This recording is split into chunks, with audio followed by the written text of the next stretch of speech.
Since its creation, Israel has been profoundly shaped by conflict and questions of security. Having fought numerous wars against its Arab neighbours, many of which continue to reject its right to exist, it's faced international criticism for its occupation of the Palestinian territories. All this has come to a head with the war in Gaza. But what has all this done to the country as a whole, and how do ordinary Israelis see the situation? To discuss all this, I'm delighted to be joined by Dr. Dahlia Scheindlin, a political analyst and leading authority on Israeli public opinion. So, hi, Dahlia. Thanks so much for joining us to talk about this. So, I think maybe the best place to start with is to have a little bit of an overview of Israeli society, sort of political opinion in Israeli society, the different trends, for example, maybe left-right splits. What are the main elements that outsiders really should know about Israel? Thank you, James, for having me on the show. It's a great opening question. I'm a big believer in understanding Israeli society at the political level through the left-right division, because as a public opinion researcher, I find that the self-identification that people use for themselves to characterize themselves as left, right, or center is very meaningful. It's a very sensitive barometer of where they fall out on the key issues. But let me give you a little bit of background about the population itself, which I think is kind of the starting point for understanding those attitudes. The first and deepest division in Israeli society is between Jewish and Arab or Palestinian citizens of Israel. It's worth remembering because very often, too often, when people talk about Israelis, what they really mean are Jewish Israelis who represent about 73% of the population. They are the majority. Palestinian or Arab citizens are about 20 or 21% of all Israelis. Not all of them are full citizens. 250,000 of them are permanent residents, which is important because they don't have the right to vote in national elections. Those are people who live in East Jerusalem. And the reason those populations are important is because they hold diametrically opposed views on everything to do with the conflict, and particularly with relation to this war. Although I should say that Jews and Arabs alike in Israel were, completely and categorically opposed to what happened on October 7th and opposed to Hamas's actions. And there was absolutely no sense of support for anything that Hamas did on October 7th among the Arab community. In fact, their leaders came out very early and opposed it. So that is, kind of across the board. But in terms of everything that's happened in the war since then, it's a very clear division. The vast majority of the Jewish Israeli population thought that everything Israel was doing was justified, thought that the amount of force Israel was using was justified, thought that the casualties on the Palestinian side were justified, all because in their perspective, Hamas started the war, whereas across the board, Arab and Palestinian citizens of Israel would have wanted the war to end, would have wanted a ceasefire, thought the level of force and casualties was not justified, and on every other measure you can think of, these two sides are deeply divided. And that's generally how we see the dynamics playing out in the long term with relation to the conflict. So I could go into that in greater depth. Palestinian citizens are much more supportive of a two-state solution over the years, etc. However, there are also significant divisions within the Jewish Israeli population, okay? And those are very long-term divisions. They're partly based on demographics, but the reason I was happy you asked about left, right, and center is because ultimately, even if there are demographic divisions, people do have choice over their attitudes. And so the demography is part of it. And the biggest demographic divide that should be noted from the start when it comes to explaining political differences is how religious they are in their Jewish belief. So the secular Jewish population, which is over 40%, 43 or 44% of the Jewish population, holds the majority of them, about 60% of them, hold what Israelis view as left or centrist views. And the rest of them hold right-wing views. And when I say center, left, and right, in Israel, that is primarily defined around issues of the conflict or Jewish identity and the nature of Zionism and, Jewish Arab identity in Israel. But it's not about socioeconomic factors. It's not about economic policy. It's not about big or small government. It's not even about immigration. It's about issues related to the conflict. Two-state solution, yes or no, settlements, yes or no, et cetera. And those are the most deeply divisive aspects within the Jewish community between those who consider themselves left, right, or center. So if the secular population is leaning more towards attitudes that are identified with center and left, I should say, because it's more centrist than left. Left is a small portion only of the entire of any population. Among those who are a little more religious, okay, people who define themselves as what we call traditionalists, you have a complete reversal. 70% self-identify as right-wing, okay, which means they are opposed to a two-state solution, support settlements, prioritize military approaches to dealing with the conflict, oppose Palestinian self-determination. And the more people define themselves as more religious, so what we call, let's say, I think in most of the world, they would call them Orthodox Jews. Here we use the term national religious. These are people who are integrated into society, serve in the army, have regular jobs, pay taxes, but they are, and I'll go through the portion of the population, they are about between 85 and 92% self-defined right-wing, so even much more than the traditionalists. And then you get to the ultra-Orthodox category, a group of people who are by definition they prefer an isolationist, an insular ethos. They try to remove themselves from Israeli society. They don't want to serve in the army. They pretty much don't serve in the army, only tiny portions. They try to avoid normal forms of participation in the workforce. They have a kind of insular, self-sustained economy. Many of them do live in poverty because they also have very high birth rate and families, large families, and low income because their preference is to spend their lives studying in religious seminaries. And those people are also overwhelmingly self-defined as right-wing, over three quarters, 80%, but a large portion who just are so insular that they won't even state a political preference because they see themselves as living in a world of, religious tradition and Jewish law, and they take themselves out of those kinds of considerations. And many times, if you look at survey research and voting behavior, you see that the divide based on which religious group people fall into in terms of their observance is very, very predictive of whether they will have left, center, or right attitudes. And then once you combine that with people's self-definition of left, right, or center, you have very clear categories of people who are going to be mostly supportive of diplomatic approaches to the conflict, who are willing to support, for example, territorial compromise, um, and those who are opposed to all those things. So it is a combination of these demographic groups within the Jewish community and the political orientation, which I really think has to do with, some combination of, you could say sociological communities, the family you grew up in, the kinds of people that your family vote for, the kinds of parties your family has voted for, your general, whether you have a universalist perspective on the world. But it's also shaped by people's experience. And I think that after each severe escalation and war, what we see is, Israelis who may have been more supportive of a peace agreement, for example, tend to be less supportive of a peace agreement and more supportive of hardline responses when there is an escalation. We saw this during the Second Intifada, the Palestinian uprising, the Second Palestinian uprising in the early 2000s, that there was a major shift towards the right, self-identified and in terms of attitudes. And it continued throughout the decade of the 2000s. We can talk about why, partly because of Israel's unilateral withdrawal from Gaza and what happened after that. And, as a result, when October 7th happened, it was clear to me that many people who identified as either left-wing or centrist or even moderate right-wingers who would be willing to make compromises for the sake of reaching a diplomatic resolution to the conflict would shift further to the right. And that did happen, but interestingly, it has been somewhat mitigated over time, those changes. So we can talk about that, but I think it's the combination of these different social groups in Israeli society and their lived experiences and personal choice of their attitudes that explains how people feel now. I want to obviously come back to the war in Gaza because and look at the effects that's having on society.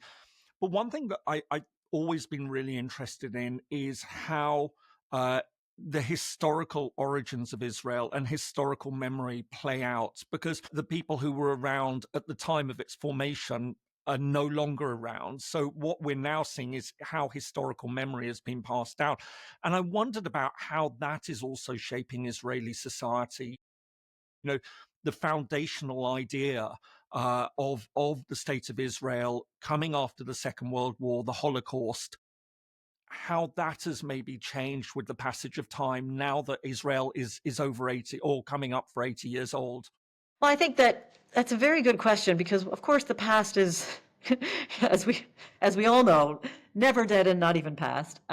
But in Israeli society, I think that there's an interesting phenomenon. On the one hand, Israelis are deeply, deeply grounded in their ancient and modern past. And by modern, I mean 20th century, right? The history of first of all, of conquest and diaspora.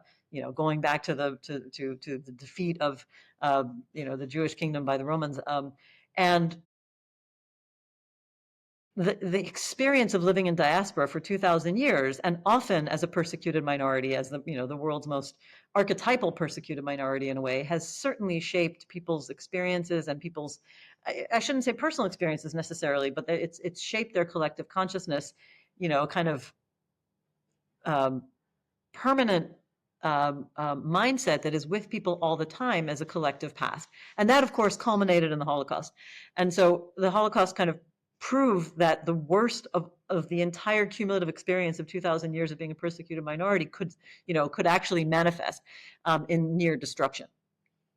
And so Israelis have a very long memory, but it's a selective memory, of course, once Israel's created. Once Israel's created, you have a new kind of myth making. And the myth making is that people are still trying to destroy us, but now we're strong enough to repel them, or to triumph and destroy anybody who tries to destroy us. And what has been retained is the sense that everybody is always trying to destroy Israelis. I think most Israeli Jews feel that way. I mean, that there are some things that cut across the left, right, and center. Even the left generally takes it as a given that there is rampant anti-Semitism in the world. Again, something we've seen as a much more prominent view following October 7th, because there has been a rise in anti-Semitism, but in ways that are a little more complicated than it's usually portrayed in Israel. But across the board, Israelis are constantly on guard about the attempts to permanently destroy them. What they tend to forget is that they have triumphed. I mean, they remember it in the sense that they believe their victories prove that military strategies work, but they've kind of pushed aside the reality that Israel is already a strong state. The Israeli state cannot be defeated or conquered. And in fact, this is one of the reasons why October 7th was so shocking. It's the first time in all of Israeli history since 1948 that sovereign territory was actually conquered, briefly for about 2 days before there was full control even over sovereign areas where Hamas infiltrated. But let's put that aside for now. Up until that very moment, Israelis, in a way, knew how strong they were and didn't know how strong they were. They knew that military strategies had always brought them to victory, and therefore the state should not have felt itself under existential threat. But they also kind of forgot that with that existential strength, the only way to really augment it or cement it, I should say, in a permanent way, was to be strong enough to compromise on certain aspects, such as territories of millions of Palestinians who need self-determination and who would never accept being ruled permanently by a military occupation, a foreign hostile military occupation. And the state should have been strong enough to realize that it can give up on that territory, find ways to establish security, and thereby flourish. But instead, it's the mindset sort of stopped with the historic, everybody's always trying to destroy us, and if we don't keep as much possible control over everyone around us, we will be destroyed. We're on the brink of destruction. This manifests in more immediate ways. For example, the Second Intifada, right, between September 2000 and roughly 2004 or 5, depending on when you stop counting, was a terrible time. There were frequent suicide bombings within sovereign Israel, within the Green Line, against civilians, and people are forever scarred by that. Having said that, it was a decade and a half, or nearly 2 decades on, Israelis were still living in the sense that the Palestinian strategy is always about attacking civilians through terror attacks. Now, before October 7th, changed so many things, but up until that time, there were ample opportunities to try to reach a political resolution, and yet Israelis constantly told themselves that this is that the Palestinian people are always trying to attack and destroy us as a civilian population, and every attack, even on military personnel, is considered terror because that's a kind of genetic predisposition of Palestinians against Israelis, and therefore that was the justification for never reaching a political resolution, which could have set into motion the process of greater stabilization and more amicable relations. But Israelis kind of forgot. They will put aside every other experience in recent history that shows where you have opportunities or peace agreements that have been successful, including when they involve land compromise, such as the peace agreement with with Egypt. And the peace agreement with Jordan, which didn't really involve significant land compromises, although some compromises in more technical ways.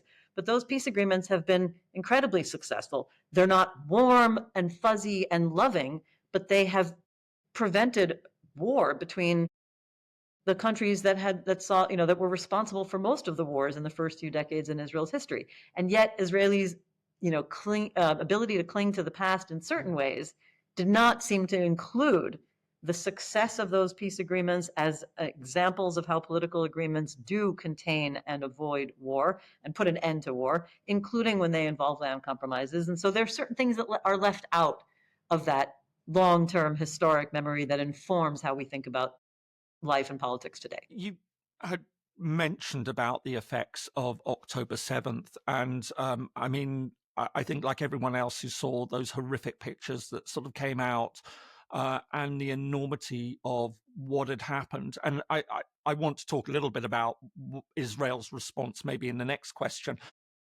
but maybe to look at how that has shaped Israeli society in the 18 months since. Well, I do think we have to back up and look at where Israelis were before, even just a couple of years before, because on the one hand, for about a decade, there has been no peace process between Israel and the Palestinians.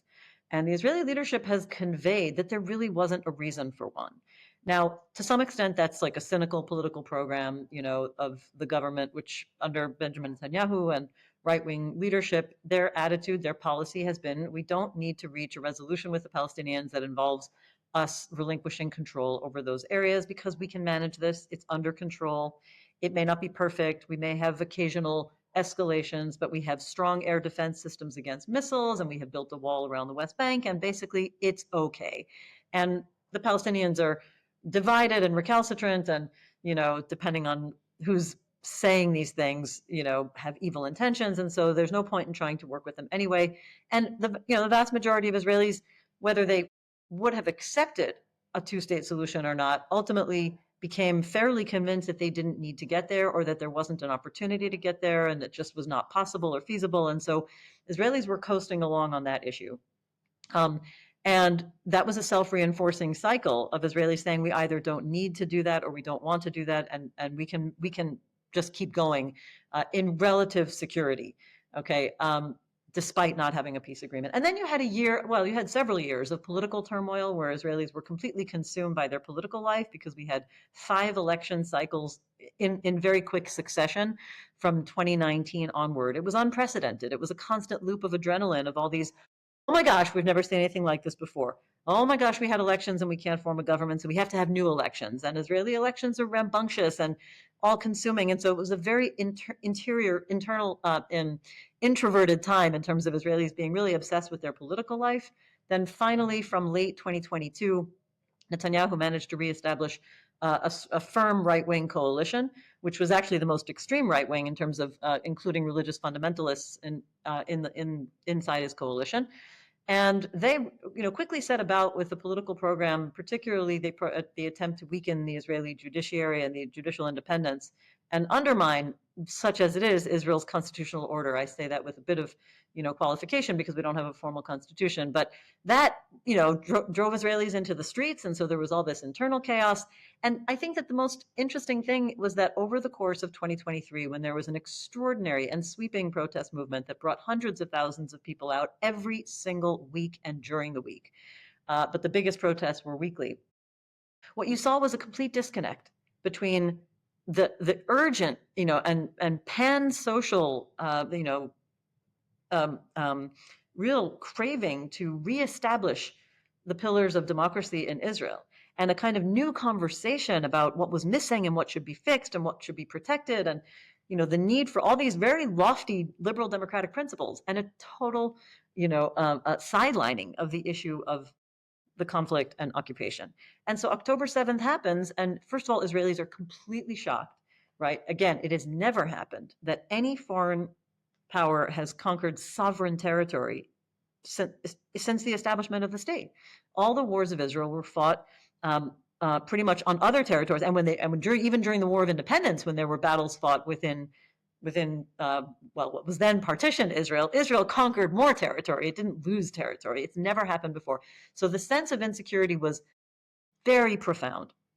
And I think the first thing was simply total chaos, total shock, disbelief, right? I mean, this is why you see incipient conspiracy theories, because people couldn't believe that what they saw was actually happening. And this conspiracy theories, talked about maybe it's some sort of an inside job, maybe people in the military and intelligence establishment somehow knew about this, but they wanted to kind of let it happen in order to make the prime minister look bad. I don't want to even give them too much credence, so we don't have to talk about it. But that's how shocked Israeli society was. And quickly it became a sense of fundamental disappointment, first of all, with the Israeli government. Where were you? Why weren't you paying attention to the security threats? Where was the army on that day? Where's the state in trying to help support, hundreds of 150,000 displaced people from the north and the south? Where are our hostages? Okay, so all of that was going on. And I think that it became pretty clear that the moment the dust settled from all that chaos, it was very likely, in my opinion, having looked at the public opinion trends over all of the other escalations we've seen, that Israelis, of course, were first and foremost, I mean, furious isn't even the word, but saw Hamas, and let's just face it, most Israeli Jews saw most Palestinians, certainly most Gazans, as their mortal, eternal enemies. And it became a very dehumanizing time. I should qualify this by saying I do joint public opinion research studies with Israelis and Palestinians, and these processes are pretty mutual. The level of mutual dehumanizing approaches to the other is sobering. The numbers are very poor. But from the Israeli perspective, after seeing, and when you say, seeing the videos was hard, for Israelis, this wasn't just about seeing the videos. It was about those who experienced it. And it's a very small society. And those families and friends and outward circles of people who experience those things. Everybody knew somebody. Everybody has a personal story. The media was flooded and still is flooded with the personal stories of every single person who experienced something on October 7th from somewhere in the country. And so the attitudes, to my mind, were clearly going to be very, very severe against Palestinians in general, very militant and supportive of the war, a very zero-sum approach, and an exclusive focus on military action, which had high support across the board among Israeli Jewish society, even though, again, Arab or Palestinian citizens in Israel were always more opposed to the military aspect. And then you had this one factor that cut in between, and that's the hostages. Okay, 251 people were taken hostages, and pretty quickly Israelis realized that the government was not rushing to find some sort of a deal, which everybody knows involves an exchange or release of Palestinian prisoners that Israel has held in return for hostages. That's always what hostage taking is about in this conflict. And then you saw a social movement pretty early on, within the first few weeks of the war, demanding that the government release the hostages, demanding that the government reach a deal to get the hostages that Hamas had taken released.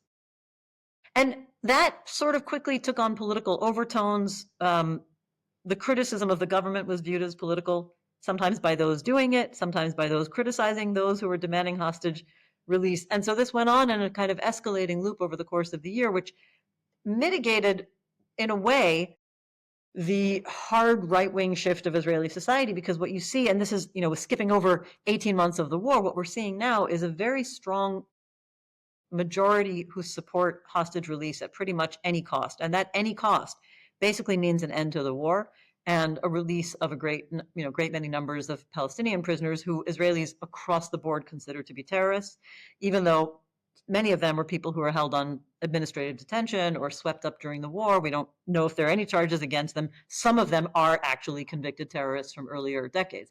So from the Israeli conversation, certainly among Israeli Jews, everybody Israel's holding is by definition a terrorist. And so it's a painful compromise for them. But the support for some sort of a deal with Hamas that involves a release of Palestinian prisoners and a ceasefire, and a permanent ceasefire, and withdrawal of Israeli forces is still something that between 60 and 70% of Israelis support. So that, in a way, has come to mitigate, the very belligerent attitudes that the only way to deal with Hamas is through overwhelming force, and the only way to deal with Palestinians is through force, and we can never compromise, in terms of peace. And so you do have these somewhat contradictory attitudes, but the truth is they're not really that contradictory.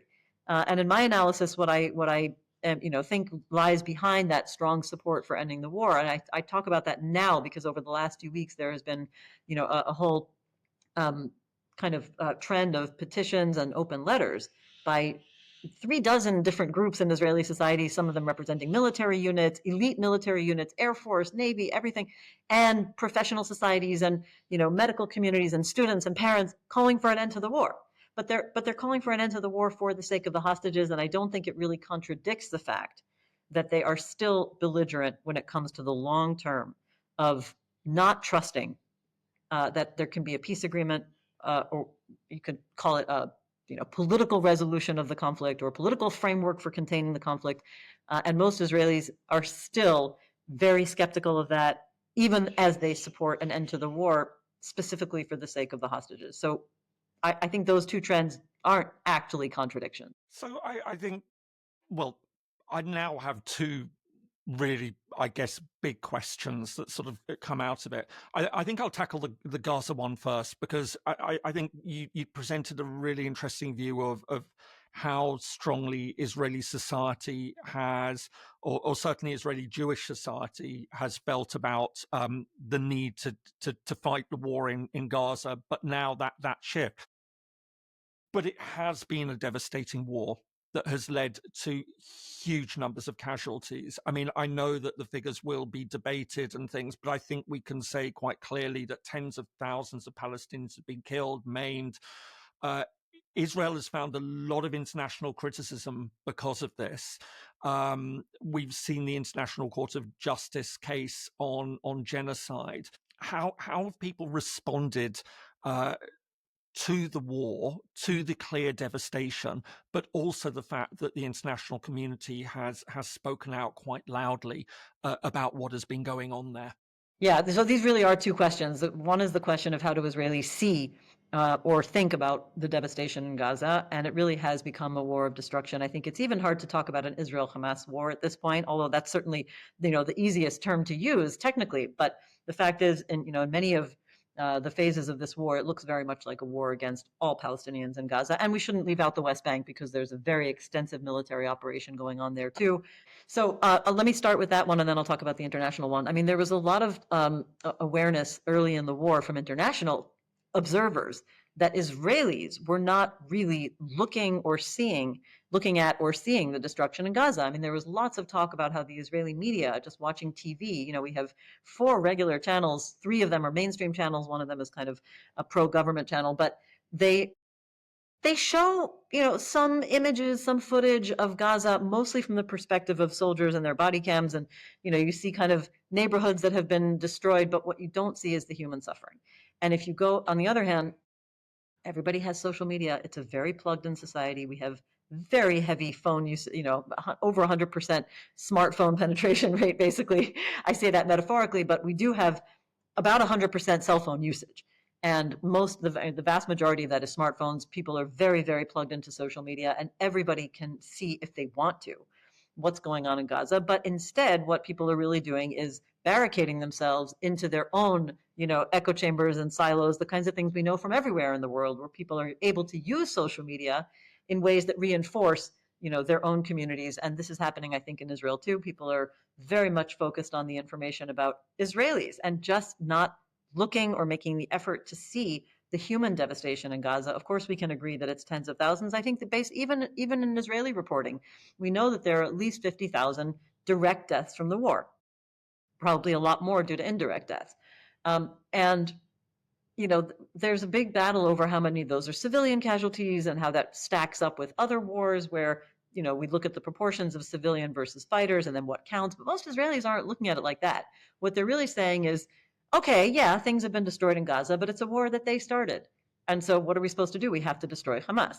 So, even before they get to the skepticism of the current moment in terms of what is this war achieving if we haven't got the hostages back, But if you isolate just their attitudes towards the war, add to that the fact that on mainstream, television, radio, and newspapers, to the extent that people are consuming mainstream media, there was not a lot of visual coverage of the human, toll of Gaza.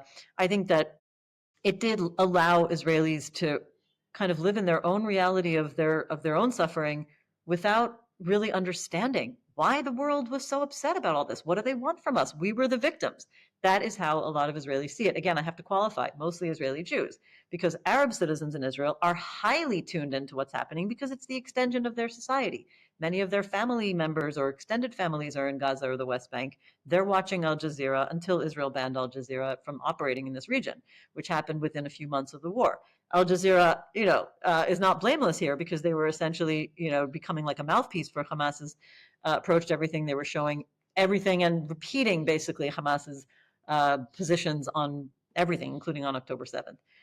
But nevertheless, banning a media outlet is a bad precedent, and it is actually, you can still access it in various ways if you go on YouTube and look at Al Jazeera Live, but it's, if you don't have these things that are so easily accessible, it becomes easier to avoid them. And that's what happened for Israeli Jews, but Arab citizens are completely exposed to all of that, and including on their own social media, so they again experience very different realities in terms of what's going on in the war. And as a result, this leads to your second question about how Israelis actually see the international community. So for one, the immediate response is, what does the international community want from us? We were the victims on October 7th. We're defending ourselves. Yes, war is bad, but everybody else, when they commit war, it's like, okay. I mean, and what Israelis will say very often is, why isn't the rest of the world so outraged about Sudan? And to my mind, quite justifiably, that is a serious question, and it is a terrible indictment of the international community that there's not more focus on the war in Sudan. But that does nothing to my, and personally, I think that doesn't contradict the focus that the world justifiably has put on the devastation in Gaza. But for Israelis, it's just proof of a hypocrisy. And that hypocrisy in the subtext and oftentimes in the explicit text is because the world is anti-Semitic. It plays into those historic narratives that Israelis and Israeli Jews cling to, that the world persecutes Jews, and that Israel is the only country in the world that takes criticism for self-defense in the face of something as awful as October 7th. And that's why they don't accept the proceedings of the International Court of Justice or the International Criminal Court, which has issued warrants for the Prime Minister and the Defense Minister, then Defense Minister. And there's another aspect of that, which is that Israel, in modern Israeli history, there has been a very long-standing skepticism of the entire system of international law and its institutions. We have a famous saying from our first foreign minister who said shmum, which is a kind of slang of the Hebrew initials for the United Nations, kind of brushing it off and saying UN, whatever. That would be the general translation, because Israelis view it as whenever international law is applied to Israel, especially in the context of occupation, right, from 1967 onward, Israelis have told themselves that this is a matter of singling out Israel, that any other country would be able to get away with this, including Western democratic countries, and to some extent they're right? The U.S. has, invaded Iraq and had a 20-year war there, and that was like somehow okay for the U.S. And that this whole system is kind of set up to criticize Israel, and there is an inordinate number of UN General Assembly resolutions or resolutions at the UN Human Rights Council. And some of that is true. There is an inordinate focus, disproportionate number of resolutions in certain UN bodies. And part of the reason is that this conflict is so old. It's one of the longest ongoing, unresolved conflicts. Cyprus has a lot of resolutions too, right? Because it's an old conflict that dates back to 1963, depending on when you start counting.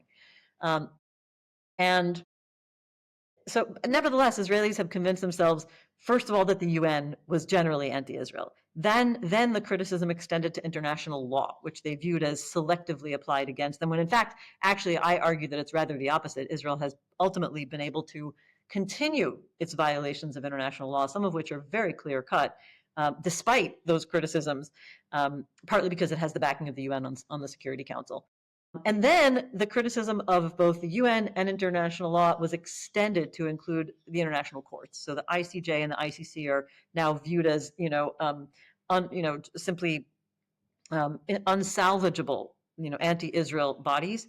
And it hardly matters that the vast majority of what those courts do has nothing to do with Israel. All of the other indictments they've had, all the other judgments they've issued on other countries and other conflicts are just not part of the Israeli way of thinking about it. This is a problem in Israel that I think is just one of those interesting things, that Israelis can be rather inward looking in general, a little bit parochial, small country, historically surrounded by countries where it wasn't so comfortable for people to go. And I think that gives you a little bit of a limited mindset. So Israelis just don't pay enough attention to how the rest of the international system works. It's become much more comfortable for them, and partly, manipulated by some of the leadership, to think that these institutions exist in order to be anti-Israel. Ask this question in polling, you have a sweeping majority of Israeli Jews who believe that the international courts and international bodies are fundamentally anti-Israel. By the way, I've tested a similar question on the Palestinian side, asking whether they think the international bodies are ultimately controlled by Israel and the US, and a sweeping majority think they are. So you have a mirror image of each side thinking the international system is not working for them. But ultimately, it is Israel that's managed to continue the occupation all this time and expand its de facto control. And that brings me to the question of the West Bank, because it was very telling that the International Court of Justice, when the issue was brought before it, about how Israel has extended its control, has now said that it regards it as de facto annexation. What are the views towards the West Bank now? Because we have seen this massive extension of Israeli settlements in recent decades. We have seen the International Court of Justice say that this amounts to annexation. How do people see this particular aspect of the bigger issue? And perhaps tie that in with we have worked traditionally on the basis of a two-state solution, but many are now very skeptical about whether that actually is still possible, given the extent of the extension of Israeli control and those settlements. Yeah, well, remember that in Israeli discourse right now, the gulf is so huge between how outsiders look at that two-state solution as a paradigm and how Israelis talk about it. I mean, they think that they are baffled by how the rest of the world thinks that there is a two-state solution that can be the answer. They say things like, what are people thinking? I mean, isn't it amazing that people still talk about a Palestinian state after October 7th? I mean, these are very common conversations, and not just among people on the street, but in television studios. And I can tell you the numbers right now. You have only about 30% of Israelis who support a two-state solution, and that's an average, or 30 to 35% who support it, and that's an average between the Jewish and Arab or Palestinian citizens, who the latter support at a much higher rate. Among the Jewish Israelis right now, we're looking at 20 to 25% who support a two-state solution. One of the reasons is that when you ask about how do Israelis see the West Bank, they don't really see the West Bank. It has been named Judea and Samaria now in a kind of fundamental, linguistic takeover. When I first moved here, because I moved here from the US in 1997, and I started spending time here in the early 90s, it was very unusual to hear the term Judea and Samaria. It wasn't the standard usage, right? It was generally called the territories, kind of euphemistically, or the West Bank. And over the years, that shift became nearly complete, to the point where if you ask people where the West Bank is, I'm not sure a lot of Israelis would actually know what you're talking about. And when you talk about Palestinians, and what should happen to them, there, I think that they'll say, why should we give up on Israel? Why should we give up on the land of Israel? Even people who are not sort of looking at it from a biblical perspective, they just have this image that the country includes the West Bank. And one of the reasons they have that image is because every map includes the West Bank. It's very hard to find maps here that actually show what we call the Green Line, or the armistice lines from 1949. And beyond which are the territories that Israel conquered in the West Bank, Gaza, and of course East Jerusalem, and the other territories in 1967. But most maps don't show that. The maps that are presented for weather reports in the left-leaning liberal paper Haaretz, where I write, do show the Green Line, but it's very hard to find it, and it's very, very easy to find the big maps of what we call Greater Israel with the West Bank, and usually including Gaza too. What the new thing we've seen, the new graphic representation I've seen since October 7th, is maps, in again, sort of iconic representation that include the West Bank with no Green Line, but a little cutout for Gaza. It's almost an acknowledgement after October 7th that, this is not part of who we are. But I'm not sure how long that will last, because you have figures in government, religious extremists who are pushing for the annexation of Gaza as well. But leaving that aside, it wasn't just the change of name. The settlement project grew in ways that are not only physical, it grew in terms of population, it grew in terms of permanence. You see not just caravans, but, of course, established homes, little settlements that were established in the 1970s are now big cities, basically. They have universities or centers of higher education that have since become accredited as universities, cultural centers. I mean, these are their events and programs are advertised as indistinguishable from anything else that goes on in Israel. So people have a hard time even thinking of it. They don't even know where the green line is because there are roads that just cut right into the West Bank without any real marker, except maybe on the way back. But even where there are checkpoints, the checkpoints are deep inside the West Bank. And so people don't even realize when they get to a checkpoint that they're already far inside what was supposed to be the territory for a Palestinian state. And the settlement project, of course, has a physical dimension to it too. It's not just those areas that are close to the Green Line, but the settlers themselves have tried very strategically to spread themselves out wherever they can to connect all the areas of the West Bank with Jewish settlement. So all of those are reasons why Israelis have a hard time even understanding the terms of reference of what a two-state solution would mean. They see it simply as giving up on parts of their country. Having said that, if you actually pin them down and offer them the possibility of annexing Judea and Samaria / West Bank, which means Israel establishing permanent control over all the Palestinians there and ruling them under an unequal system. For most of the recent decades, only a minority would choose to do that. And even in 2020, when the prime minister was openly talking about annexing parts of the West Bank, that concept never really had a majority of support because people realize that it's sort of more comfortable not to make that case, not to make that explicit permanent situation. Having said that, since October 7th, one of the big changes among Israeli Jews is now you have, in our July survey, about 41% of Israeli Jews who do support annexation of the West Bank with unequal status for Palestinians, and only about 20% who support a two-state solution. So that is part of the shift, and we'll see if that holds. But it's just Israelis don't really distinguish at this point, certainly when it comes to the West Bank. They just know there's a bunch of Palestinians there, and they're just an ongoing threat that Israel has to live with. And I think they see no scenario in which those people have independence. Now, that could change. I don't want to portray this as a completely stagnant, permanent mindset, because what we've seen is that whenever there is leadership that argues for that change, that makes the case, that lays out the reasons why there should be, some change, whether it's giving up the Sinai to make peace with Egypt, or even during the Oslo years, which were very controversial, but still managed to win over just over about half the population. People's mindset changes on this stuff. I saw that myself when I was working on public opinion research, for the Prime Minister's advisory team during the year 2000, when there were negotiations for final status that would have been a two-state solution. And we saw that Israelis are able to change their minds and support things they did not support before when the leadership was really making the argument, making the case, and backing it.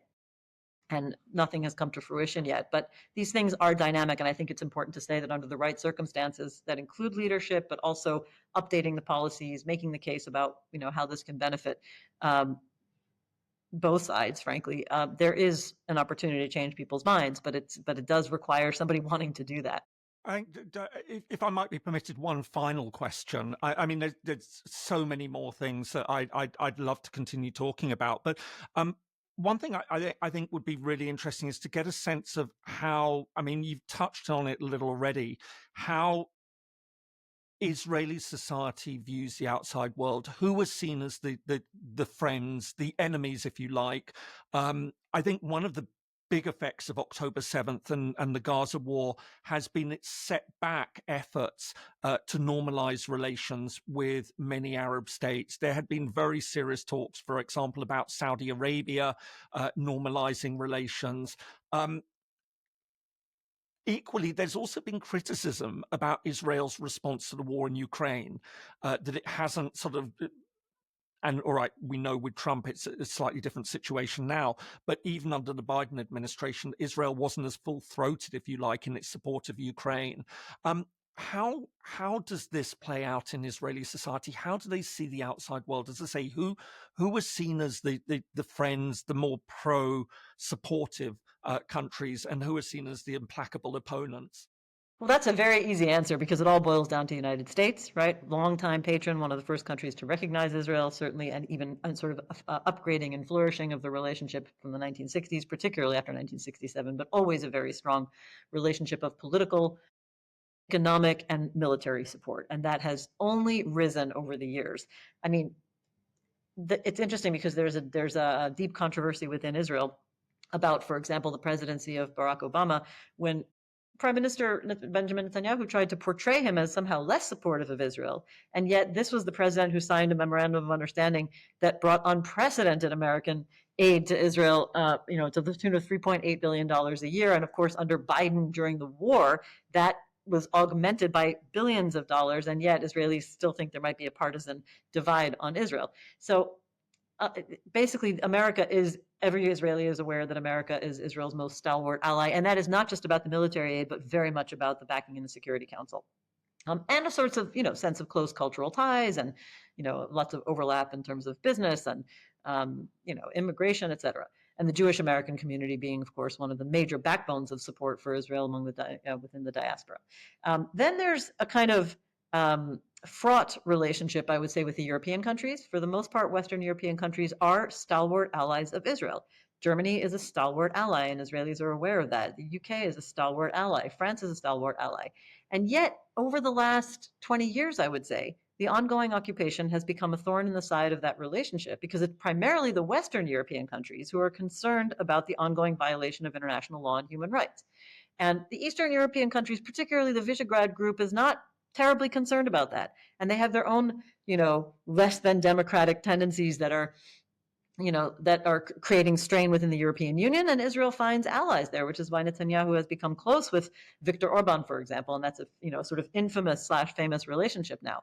But that has created some tension with the European Union. The European Union has tried to place restrictions on projects and funding for projects beyond the Green Line as of, I think, 2013, roughly. And that, was made Israelis, defensive and start to view Europe as unfair and hypocritical. And, that taps into the historic, how do they get to criticize us considering it was Europe that, hosted the Holocaust, if you will, or perpetrated the Holocaust, particularly Germany. But then again, Germany is very, very cautious and often constrains some of those more critical voices within the European Union. But Israelis understand that they have a more fraught relationship with the European Union now. They're not, when it gets into these ideological contests, Israelis do not tend to recall that the European Union is among Israel's biggest trading partners, and those Western European countries that may voice some rhetorical criticism of its policies have still not undertaken any action that would constrain Israel's policies over the years. And so, that is a relationship that has seen, those complications.